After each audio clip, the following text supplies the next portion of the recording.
Donald Trump is in Japan on the next leg of his Asian tour, and he's aiming to forge ties with a new Prime Minister, Sanae Takaichi. He'll also try to resolve a trade war with China during talks with the Chinese President, Xi Jinping.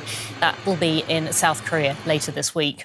Now, after the arrival of Air Force One in Tokyo, the US president was greeted by Emperor Naruhito at the imperial residence. Trump had travelled from Malaysia, where he attended the ASEAN summit. He oversaw the signing of an expanded ceasefire deal between Thailand and Cambodia there and left the meeting having clinched a number of trade deals. We can speak to Stephen Nagy now. He's a senior associate professor at the International Christian University in Tokyo. Welcome to DW. How significant, first of all, is the US president's visit for Japan? Thank you very much, Anya, for having me. It's absolutely critical to peace and stability in the Indo-Pacific. Japan is the most forward-leaning, strongest, and most reliable ally of the United States. They have a 70-year-old plus alliance partnership, which is built on shared values, shared strategic interests, and a shared understanding of the challenges that face the region. Even more important, we have a new Prime Minister, Takaichi Sanae, who's looking to build her foreign policy credential and her diplomatic skill set, and couldn't be a bigger trial by fire by welcoming President Trump to Japan in such a quick order after her becoming Prime Minister. It's meant to set the tone in terms of relations with the United States, but also relations within the region. That's right. I mean, it's the first time that the new Japanese Prime Minister will be meeting Donald Trump. What do you think people will be watching for in this meeting? They're going to be looking for a reaffirmed commitment by the United States in terms of the Japan-US alliance. They're going to be looking for that chemistry that may happen between Prime Minister Takaichi and President Trump. And we're going to be looking for how well she uses the political capital she accrued by being a mentor of the late Prime Minister Shinzo Abe, and if that's an effective tool for building credibility with Mr. Trump. Lastly, and I think importantly, we're going to be looking for what is the commitment that the Japanese are making to their own defense spending, their own economy, and how is this going to contribute to making America great again. Ultimately, Mr. Trump is all about making America great again, and he's looking for what allies can do in that process. Right. I mean, Japan has had to pledge an injection of $550 billion, hasn't it, into the US economy in order to avoid being hit with higher tariffs. Do you see it being smooth sailing between the US and Japan now, or are there still points of contention? There's points of contention on the Japanese side in terms of that $550 billion. It's seen as a very bad deal negotiated by the former Prime Minister Ishiba Shigeru. We likely think that Prime Minister Takaichi will try to address this, not this trip, but in future meetings and over future dialogue by maybe investing in increased defense spending, finding ways to invest in the United States in other ways, but just to invest $550 billion in the United States without real take-homes for the Japanese economy and Japanese people isn't going to fly back home. So I think, again, we have to watch where she and Mr. Trump move in terms of bilateral relations. But I think what we're going to see is a continued deepening of relations, but also renegotiating of some of these commitments that were made under the previous government. And looking ahead, President Trump is going to be meeting with the Chinese president later this week. What will Japan be expecting, hoping to come out of that meeting? It's probably easier to start what they hope won't happen, and they hope there's not some grand bargain between Xi Jinping and President Trump that this comes at the expense of Japan, Taiwan, South Korea, and the rest of the region. So that is something that they don't want to happen.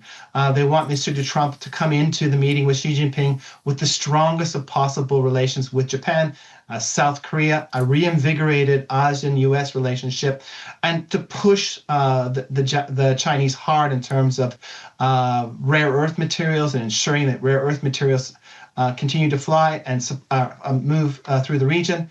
They want to ensure that the Chinese don't try to reunify with Taiwan by force. And they want changes in the Chinese economy because, frankly, since it entered the WTO back in 2001, it's warped international trade, and things are not as balanced as they could be. They want Mr. Trump to be successful in his trade negotiations, but they want it to also reflect their broader interests in terms of peace and stability in the region, equilibrating relations with China, and creating more stability rather than instability through an intensified Sino-US competition. Stephen Nagy from the International Christian University in Tokyo. Great to speak to you, Stephen. Thank you. Well, for more on this now, we can speak with Jeff Kingston. He's Director of Asian Studies at Temple University, Japan. Jeff, how important will this meeting with President Trump be for Japan's new prime minister? Well, Japan's first female prime minister, the stakes are really pretty high for her. She has to demonstrate to the public that she can represent Japan well on the international stage and stand up for the national interest. And, everybody knows that navigating Donald Trump's erratic diplomacy is no easy task. But the problem for Japan is that on the security front, it is feeling anxious because of China's hegemonic ambitions, nuclear saber rattling by North Korea. And so in this situation, the growing sense of unreliability of the U.S. alliance is, generating concerns here. So I think she needs to, nurture a close personal relationship, which Trump values, lean into her Abe ties. She's a protege of Shinzo Abe, one of Trump's favorite world leaders, and so try to make a difference in terms of the alliance. Tell us more, Jeff, about why strengthening ties with the U.S. is so important for Japan right now.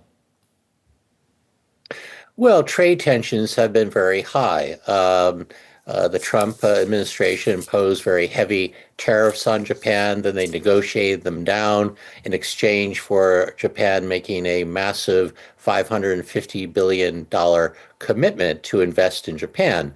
But the details of that deal seem to be still not quite hammered down.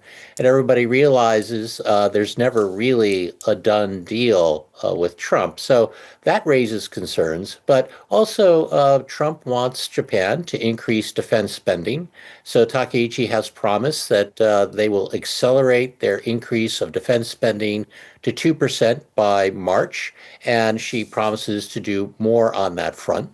Also, there are some tensions about the hosting of U.S. bases in Japan.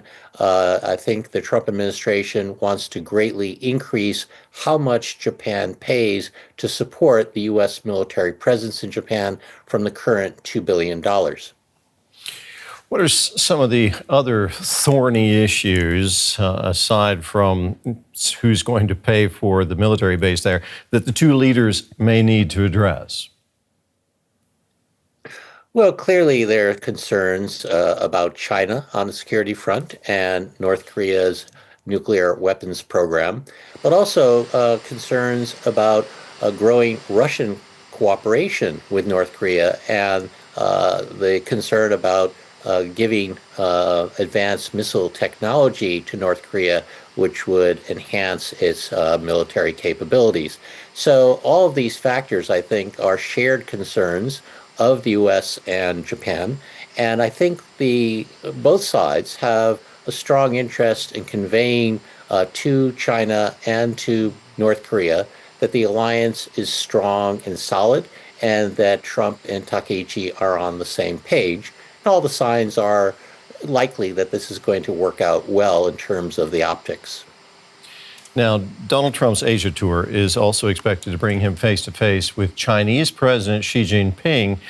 Give us a sense, Jeff, of what's at stake in that meeting, if indeed it does take place. Well, Trump has been optimistic that they can reach some sort of trade deal. They've been talking about an agreed framework. I think probably at best it will lead to a ceasefire in the trade war. I don't expect them to solve it, but I'd be happy to be proven wrong on that front. China has played its rare earths metal card, which hits the world economy hard because it controls like more than 90% of the world's supply of these minerals that are vital to the production of various high-tech widgets. So we'll have to see how that works out, whether they can nurture a positive personal bond and whether that will make any headway or dent in terms of the damage the Trump tariffs have inflicted. Jeff, thank you very much. That was Jeff Kingston, Director of Asia Studies at Temple University, Japan. Thank you.